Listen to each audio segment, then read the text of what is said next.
Hello folks, it is Words for Wednesday, September 22nd, and I want to dedicate this to all the teachers out there. And to that end, I'm going to take my quote from a teacher, one who inspires me all the time. He was an English teacher first and foremost, but he was also one of the winningest coaches in college history, John Wooten.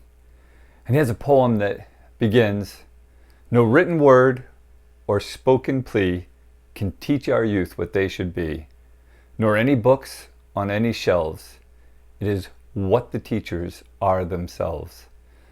And I like that, right? Because obviously our teachers are in a really precarious time. There's an enormous amount of pressure for them to do work that is incredibly difficult under the best of circumstances.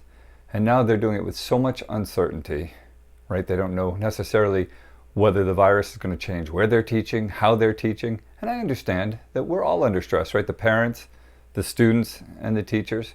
But the teachers are bearing the brunt of so much of it.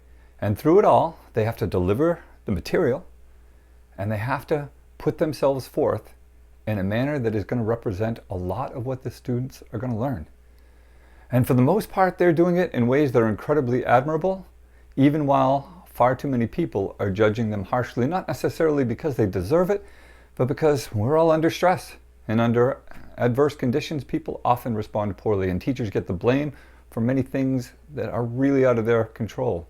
You know, John Wooten had another quote that I often use in my presentations.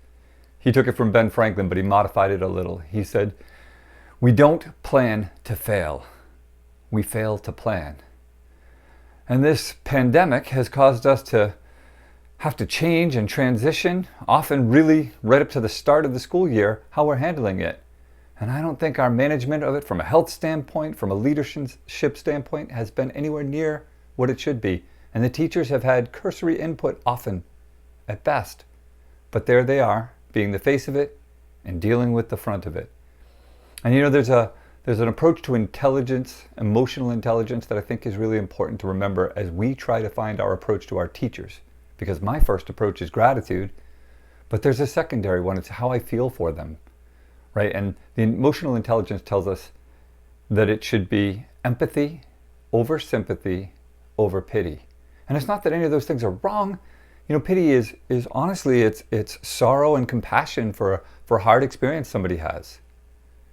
But the sympathy notion is also a little more powerful. It is an understanding, and sometimes from our own common shared experience for it. But empathy is even more. It's because we may not have that shared experience, but we understand it and we share it anyhow. You have to work harder for it. Pity is the easiest, empathy is the hardest. That's why it requires more emotional intelligence to dig in and more effort to dig in. And that's what I want to do right now in our response. Not the negatives that our teachers don't deserve.